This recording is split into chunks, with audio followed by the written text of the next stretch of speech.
یہ ہے اسلام کی خوبی. اسلام رشتہ داری جوڑنے کو جتنی ویلیو دیتا ہے, میں کیوں بار بار 4 شادیاں, بچے پیدا, چیخ کیوں رہا ہوں میں پاگل تھوڑی ہوں. آپ کو کیا میں پاگل نظر آتا ہوں؟ میرا دماغ خراب ہے. آپ کے بچے پیدا ہونے سے مجھے کیا فائدہ ہوگا؟ وہ جب تک بڑے ہوں گے ہم تو مر چکے ہوں گے. آپ کہہ سکتے ہیں نا فائدہ یہ ہوگا کہ بڑے ہو کر میرا شکریہ ادا کریں گے. مفتی صاحب آپ کا بہت شکریہ, آپ کے بیانات سن کے ہمارے ماں باپ نے نسل روکی نہیں, اور اتفاق سے ہم بھی اسی سلسلے میں پیدا ہو گئے.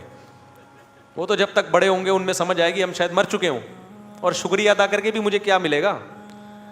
تو اسی وجہ سے میں چیختا ہوں کہ اسلام خاندانی نظام چاہتا ہے. اسلام انڈیویجولی لائف کا قائل بولو نہیں ہے, اکیلا نہیں ہے انسان. ماں ہے, باپ ہے, دادا ہیں, دادی ہیں, نانا ہے, نانی ہے, بیوی ہے. 4 نہیں کرو, 1 ہی کر لو ٹائم پہ, لیکن نسل مت روکو. پھر بیٹے ہوں, بیٹیاں ہوں, پوتے ہوں, نواسے ہوں, بہویں ہوں, داماد ہوں. یہ ہے انسان کی نیچرل لائف, اور اسی میں انسان کا سکون ہے. اور اس میں توکل کس پہ کرنا ہے؟ اللہ پہ. خرچے پورے کرے گا اللہ. سمجھتے ہو کہ نہیں سمجھتے؟ لوگ کہتے ہیں گراؤنڈ ریئلٹی کو بھی تو دیکھو, زمینی حقیقت کو بھی تو دیکھو. مہنگائی دیکھو اور بچے پیدا کرتے چلے جائیں. گراؤنڈ ریئلٹی دیکھو, لیکن اس آنکھ سے دیکھو جو چشمہ اللہ نے آپ کو لگا کے دیا ہے. سیکولر اور لبرل لوگوں کی آنکھ سے دیکھو گے تو گمراہ ہو جاؤ گے. عقل کا استعمال جب وحی کی نگرانی میں ہوتا ہے تو عقل صحیح سوچتی ہے, اور وحی کی تعلیمات کے بغیر ہوتا ہے تو عقل گمراہی کی طرف لے کے جاتی ہے. انہی عقل پرستوں نے تو ہومو سیکشولیٹی کو لیگل کر دیا نا. تو یہ وہ عقل ہے جو خدا کی تعلیمات سے بغاوت کر کے استعمال ہو رہی ہے. تو گراؤنڈ ریئلٹی ایک طرف یہ کہتی ہے نا مہنگائی, غربت. گراؤنڈ ریئلٹی یہ کہتی ہے کہ بچے جب پیدا ہوتے ہیں تو ماں کی چھاتیوں میں فوراً دودھ آ جاتا ہے. اس کا مطلب جس نے پیدا کیا وہ غافل نہیں ہے, تو وہ دوسرے میں بھی دے گا. آپ کہہ سکتے ہو دودھ آ رہا ہے نا بھائی, اس وقت ضرورت دودھ کی ہے اس لیے دودھ آ رہا ہے. اللہ بتا رہا ہے کہ جس وقت جو چیز کی ضرورت ہوگی وہ میں دے دوں گا. دودھ پیدا کرنا تو سب سے مشکل کام تھا, باقی چیزیں تو انسان پیدا کر لیتا ہے, دودھ نہیں پیدا کرتا. آج تک کوئی کمپنی دودھ پیدا نہیں کر سکی ہے, ماں کا دودھ, اور اس کا آلٹرنیٹ بھی پیدا نہیں کر سکی. اللہ کہتے ہیں جو چیز تم پیدا کر نہیں سکتے, تمہارے یہاں بچہ پیدا ہونے پہ وہ پیدا کر دیتا ہوں. تو اسکول کی فیسیں تو آسان ہیں. سمجھ میں آتی ہے بات کہ نہیں آتی ہے؟ یہ تو زیادہ آسان ہے. تو اس لیے نبی نے رشتہ داری جوڑنے, تو آپ نے حکم دیا حضرت ابو طلحہ کو کہ یہ باغ کس کو دے دو, کیونکہ ان کے چچا زاد بھائی غریب تھے. تو کس کو دے دو بھائی؟ تو آج رمضان میں یہ عزم کرو کہ ہمارے قریب ترین رشتہ داروں میں جو غریب ہوگا ہم نے اس کے ساتھ تعاون کرنا ہے. جن کو اللہ نے دولت دی ہے نا وہ منتھلی باندھ دے اماؤنٹ. بھائی کو بھائی سے یہ کہنا نہ پڑے کہ تو کروڑوں روپے کماتا ہے, میں گٹکے کی دکان بھی نہیں کھول سکا, کچھ تو میرا خیال کر. یہ کہنا نہ پڑے, وہ خود سوچے کہ بھائی اللہ نے رشتہ داروں کو لاوارث چھوڑنے سے منع کیا ہے. بیوہ بہن ہے, طلاق یافتہ بہن ہے, دل کھول کے خرچ کرو, بوجھ نہ سمجھو. آج بوجھ سمجھ رہے ہیں یار. ایک اور ٹینشن, سوتیلے بچے, کسی عورت سے شادی کر کے سوتیلا بچہ کیوں نہیں پالتے ہیں؟ ابے ٹینشن پہلے ہی مہنگائی اتنی ہے, ابے ایک اور بچہ, یار پاگل ہے کیا؟ اور بھائی جتنا ہاتھ کھلا رکھو گے نا اللہ بھی کیا کرے گا, کھلا رکھے گا ہاتھ. لا تو کی فیوکا علیک, حدیث میں آتا ہے اے عائشہ روکنا مت ورنہ اللہ بھی کیا کرے گا, روک لے گا. تو دو, خرچ کرو یار. اللہ کو سخی پسند ہے. آج مسلمان بھی کنجوس ہو گیا ہے, کنجوس مکھی چوس. ایک آدمی چائے پی رہا تھا, مکھی گری تو مکھی کو چوس کے پھینک رہا ہے کہ اس پہ جو چائے لگی ہوئی ہے وہ ضائع. تو یہی حال کس کا ہو گیا ہے, مسلمان کا ہو گیا. یار ایسے نہیں بھیجا کہ کل لوگوں سے بھیک مانگنی پڑے, لیکن کچھ تو سخاوت کا مظاہرہ کرو یار. منتھلی باندھ دو کوئی اماؤنٹ اپنے ریلیٹیو کا, اپنے رشتہ داروں کا, اس سے رشتہ داری بڑھتی ہے, محبت پیدا ہوتی ہے, اور وہ بھی اس کو بھی خیال. اور پھر رشتہ داروں پہ خرچ کر کے بھول جاؤ. آج مصیبت کیا ہے کہ جب رشتہ داروں سے اچھا سلوک کرتے ہیں تو یہ اچھا سلوک برے سلوک کا ذریعہ بن جاتا ہے. آپ رشتہ داروں سے اچھا سلوک کرو نا تو اس کی وجہ سے رشتہ داری جڑنے کے بجائے اور کیا ہوتی ہے, ٹوٹتی ہے. کیوں؟ آپ کہتے ہو میں نے تو اتنا خیال کیا, وہ تو پوچھتا ہی نہیں ہے, میں نے تو یہ کیا, وہ تو پوچھتا ہی نہیں ہے. اب بھائی تو نے کیا اللہ کے لیے, چھوڑ دے اس کو. یہ آپ اپنے لیے کر رہے ہو, آپ اس کے لیے نہیں کر رہے. تو اس لیے اپنے قریبی رشتوں پہ خرچ کرنا اسلام میں اس کی بہت زیادہ فضیلت ہو. دینی مدرسوں پہ بھی خرچ کرو, رشتہ داروں پہ بھی خرچ کرو, اور فلسطین میں جو کچھ ہو رہا ہے آپ کو پتہ ہے, جو ظلم ہو رہا ہے وہاں پہ, کوئی قابل اعتماد ٹرسٹ ہو. میں چونکہ پاک ایڈ ویلفیئر ٹرسٹ کو پرسنلی جانتا ہوں اس لیے میں ان کا نام لے لیتا ہوں, باقی جس ٹرسٹ پہ بھی آپ کو اعتماد ہو تو ان کے ذریعے وہاں بھی رقم پہنچاؤ رمضان میں, اور دنیا میں جہاں کہیں مظلوم ہے. ہمارے مال میں سب کے لیے حصہ ہونا چاہیے تاکہ ساری فضیلت ہمیں, ہر طرح کی صدقے کی فضیلت ہمیں حاصل ہو. اور اپنی جان پہ بھی خرچ کرو, اچھی خوراک کھایا کرو, کیونکہ اپنے اوپر خرچ کرنا بھی کیا ہے, صدقہ ہے. تو جب صحت اچھی ہوتی ہے انسان عبادت کرتا ہے, دوسروں پہ بوجھ نہیں بنتا. ہم آگے چلتے ہیں. اسی میں ایک اور آیت ہے, اللہ تعالیٰ نے, یہودی جو ہے نا بار بار یہ کہا کرتے تھے کہ دیکھو اسلام جب دنیا میں آیا ہے تو انہوں نے تو بہت سی چیزیں حلال کر دی ہیں, حالانکہ وہ حضرت یعقوب علیہ السلام کے مذہب میں حرام تھیں. تو اللہ نے بتایا کہ بھائی یہودیوں پہ کچھ چیزیں ہم نے ان کے گناہوں کی وجہ سے حرام کی ہیں, گناہوں کی وجہ سے, وہ ناپاک چیزیں نہیں ہیں, تو وہ ان کو اسپیسیفک ان کے لیے سزا تھی. پھر بار بار یہ لوگ کہا کرتے تھے کہ بیت المقدس کی طرف رخ کر کے مسلمان نماز پڑھتے تھے, اب کدھر نماز پڑھنا شروع کر دی ہے, بیت اللہ کی طرف. اللہ نے فرمایا ان اول بیت وضع للناس, سب سے پہلے جو گھر بنایا گیا ہے نا لوگوں کے لیے تاکہ وہ عبادت کریں, وہ ببکہ تھا. وہ کہاں ہے, مکہ کو بکہ بھی کہتے ہیں عربی میں, وہ مکہ میں ہے. تو بیت اللہ سب سے پہلا گھر ہے جو اللہ نے بنایا. یہاں مجھے ایک بات یاد آئی, سعودی عرب میں ایک صاحب بتا رہے تھے ہمارے ایک رشتہ دار اللہ سے دعا مانگ رہے تھے, اللہ مجھے کوئی گھر دلا دے, تو بھی بغیر گھر کے نہیں ہے. صحیح ہے نا, تجھے بھی گھر کی ضرورت ہے, تو میں بغیر گھر کے کیسے رہوں. دیکھو کیسے کیسے لوگ واسطے دیتے ہیں نا اللہ. یہ تو اللہ ہو کے بھی تجھے زمین پہ اپنا گھر چاہیے, بات بالکل ٹھیک کی ہے. میں نے کہا لیکن اس میں ایک چیز ایڈ کر لو کہ اللہ ہمیشہ سے ہمیشہ رہے گا, اس لیے اللہ کو کرائے کے گھر کی ضرورت نہیں, اللہ کو اپنے گھر کی ضرورت ہے. اس لیے اللہ نے کرائے پہ گھر نہیں لیا.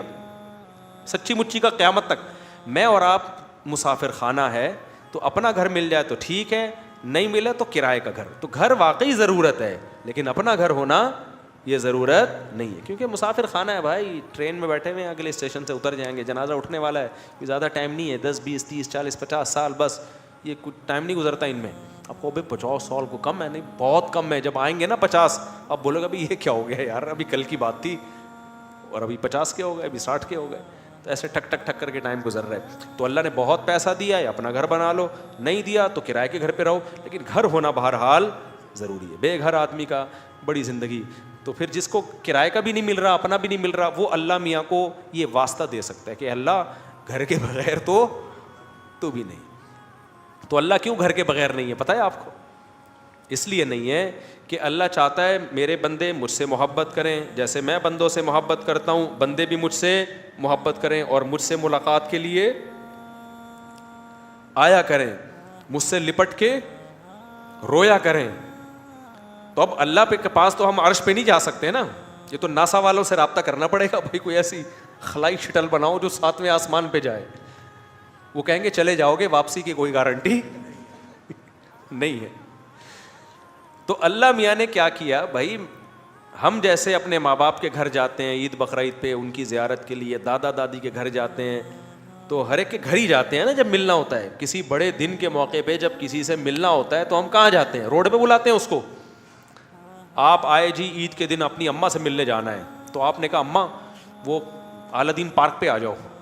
اماں بہے گی میری توہین ہے بھائی, میرے گھر آ بیٹا ملنے کے لیے, کیا خیال ہے, یہی کہے گی نا. گرل فرینڈ سے ملا جاتا ہے گٹر کے ڈھکنوں پہ اور ادھر ادھر, لیکن جہاں تعظیم کا عنصر ہوگا, کسی ریلیٹو سے عزت دار سے ملنے کے لیے جانا ہوگا, تو کہاں جاؤ گے, اس کے در پہ حاضری دو گے.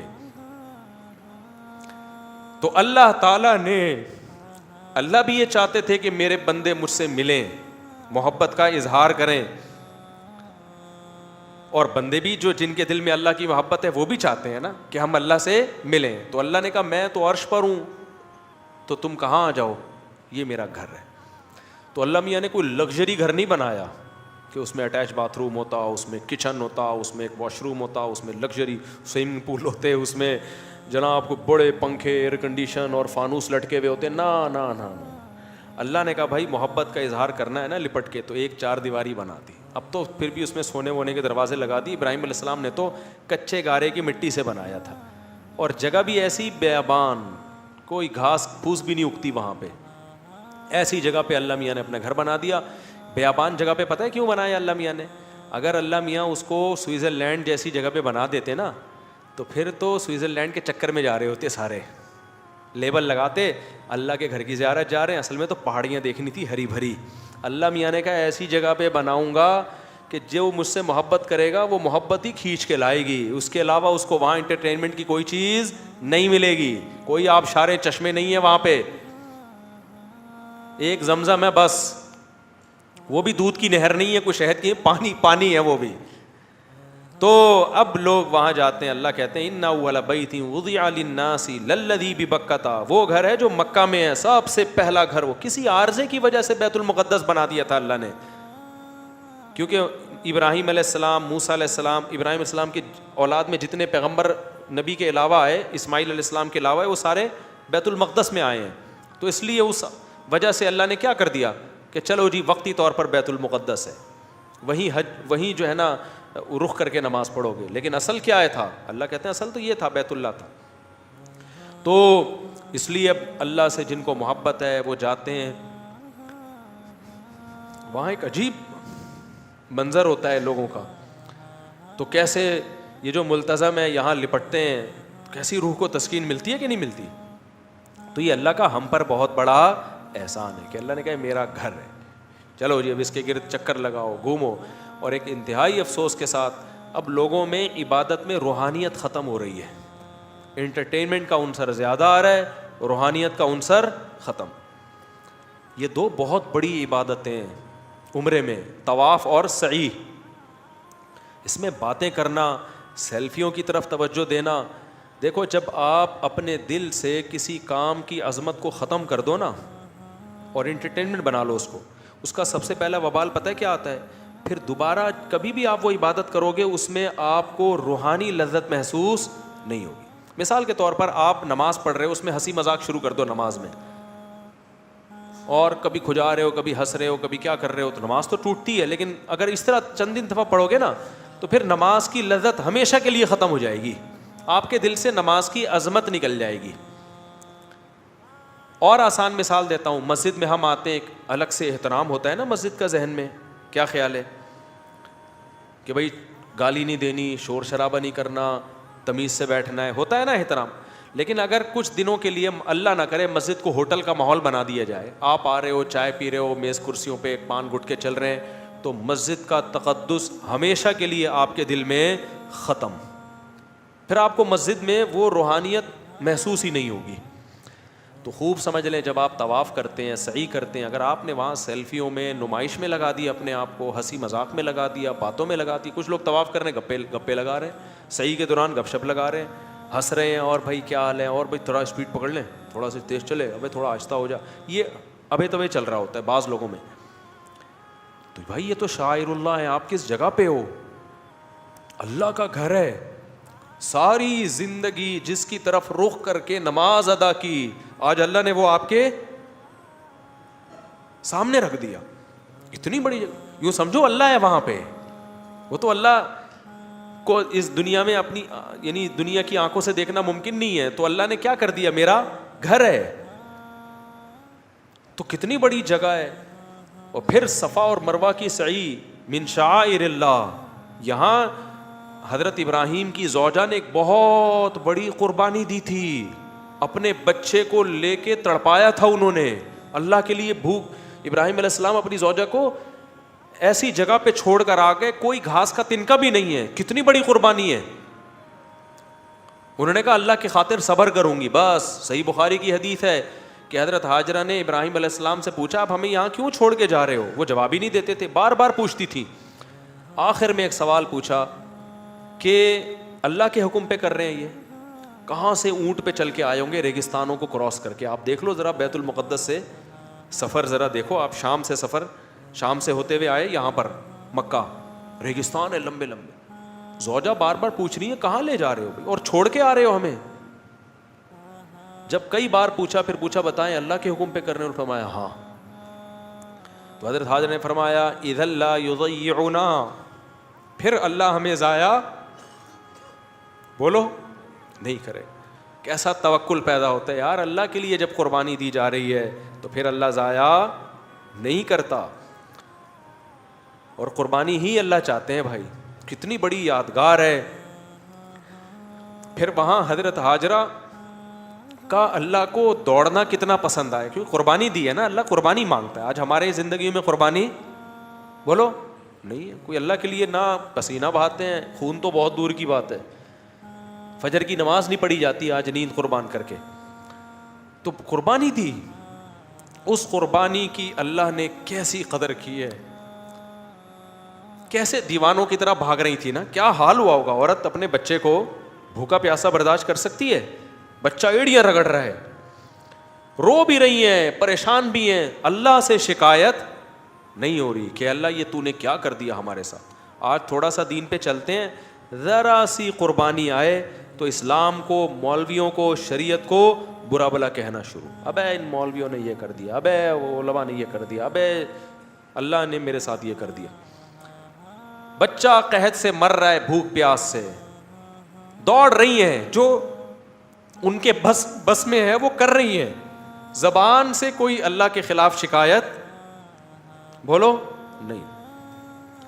ادھر کتنی مشکل ہے, تھک جاتا ہے آدمی اچھا خاصا صفا مروہ کی صحیح میں. اور اب تو کافی حد تک پلین ہو گیا, پہلے تو پہاڑ پہ چڑھنا پہاڑ پہ اترنا ایسے تھا.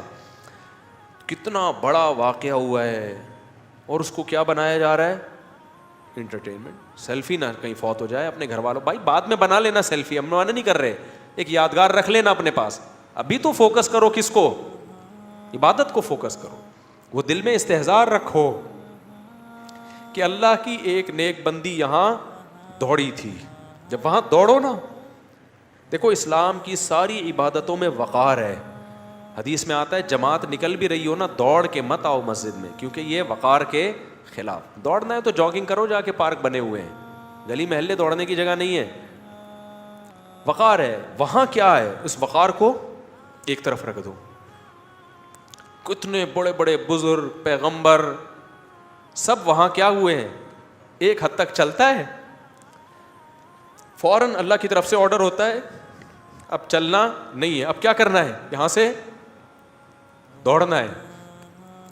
دیکھنے میں تو کچھ بھی نہیں ہے بھائی, بہت بڑا سبق مل رہا ہے ہمیں اس واقعے سے, بہت بڑا سبق. یہ کیسی کوئی غیر مسلم دیکھے یار یہ کوئی عبادت ہے؟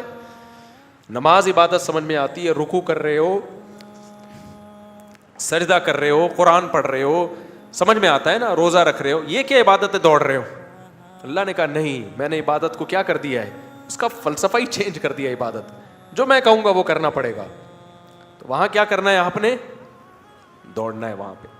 تو یہ بہت بڑا ایک, تبھی حدیث میں آتا ہے کہ نبی صفا اور مروہ میں جو پہاڑیوں پہ بہت لمبی دعائیں مانگا کرتے تھے, بہت زیادہ.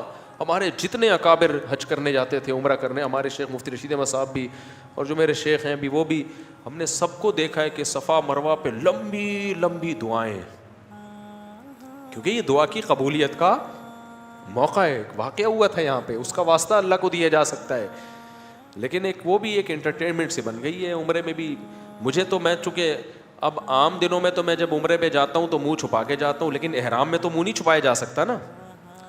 تو طواف کے دوران لوگ آ کے تنگ کر رہے ہوتے ہیں, اور مفتی صاحب, میں نے کہا تم غصہ آتا ہے پھر مجھے, یار تم اللہ کے گھر میں آئے ہو, مفتی صاحب کو دیکھنے کے لیے آئے ہو تم یہاں پہ, کتنی افسوس کی بات ہے. جب طواف کر رہے ہو, تمہیں ایک مشہور آدمی نظر آیا تو اللہ کو دیکھنے کے بجائے کہاں دیکھ رہا ہے, مفتی صاحب کو. بعد میں مل لینا, بعد میں اگر مفتی صاحب مارکیٹ سے شارٹ ہو گئے تو کوئی بات نہیں, ابھی کس کو فوکس کرو, اللہ کا گھر ہے بھائی, اس کو, اس کی توجہ دو. ہاں تھوڑا سلام کر لیا, ہیلو, بس اتنا کافی ہے. اس وقت سیلفیاں طواف کے دوران لینے کی کوشش, یہ بہت غلط حرکت ہے. صفا مروہ میں بھی, تو حج میں تو اور زیادہ ہے, حج میں رمی بھی ہے, رمی ایک الگ ہی عبادت ہے. پھر طواف زیارت ہے.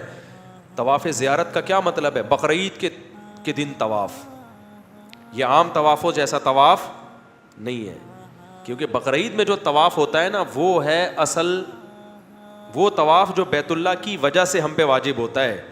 وہ اللہ نے 3 دن رکھا ہے بقرعید کے 3 دنوں میں. اس میں کتنا ساری دنیا, یعنی جو بھی مسلمان دنیا بھر سے جاتے ہیں, 3 دن ہی ہیں ان کے پاس اس میں طواف, وہ حج کا رکن ہے وہ. تو یہ وہ تمام عبادتیں ہیں جو انسان کو, اگر وہ تھوڑا سا دل ہو نا, اس کے اندر رمق ہو, دل میں حیات ہے, زندگی ہے, تو یہ اللہ کی محبت کی چنگاری کا کام دیتی ہے. لیکن اگر آپ نے ان عبادتوں میں جا کے گپے لگانا شروع کر دیں طواف کے دوران اور باتیں کرنا شروع کر دیں, سیلفیوں کو فوکس کرنا شروع کر دیا, تو عمرہ تو ہو جائے گا آپ کا, لیکن ایسا دل میں برکت اور نور ختم ہوگا نا کہ وہ نحوست پھر کبھی ختم نہیں ہوتی. کتنے لوگ ہیں دل ہی نہیں لگتا ان کا وہاں پہ, کہتے ہیں یار بس آئے تھے جلدی سے عمرہ کر کے بھاگے یہاں سے. تو یہ اللہ تعالیٰ کی طرف سے پھر دل میں جو ہے نا وہ سیاہی پیدا ہو جاتی ہے. تو اللہ نے کیا فرمایا, ان اول بیت وضع للناس للذی ببکۃ.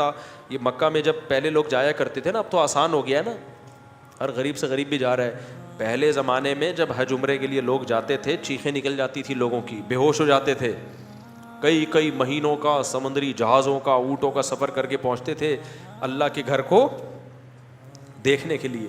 جب نظر پڑتی بے ہوش ہو جاتے لوگ. اب تو ٹیلی ویژن میں بھی دیکھ رہے ہیں, موبائل میں بھی دیکھ رہے ہیں ہر وقت, اور پھر سیلفیاں بھی لے رہے ہیں. تو وہ کیا ہو گیا, دل میں اس کی جو اہمیت تھی اور جو ایک جذبہ ہونا چاہیے تھا وہ جذبہ ختم. تو اس میں ہمارا ہی نقصان ہے, اللہ میاں کا کوئی نقصان نہیں ہے.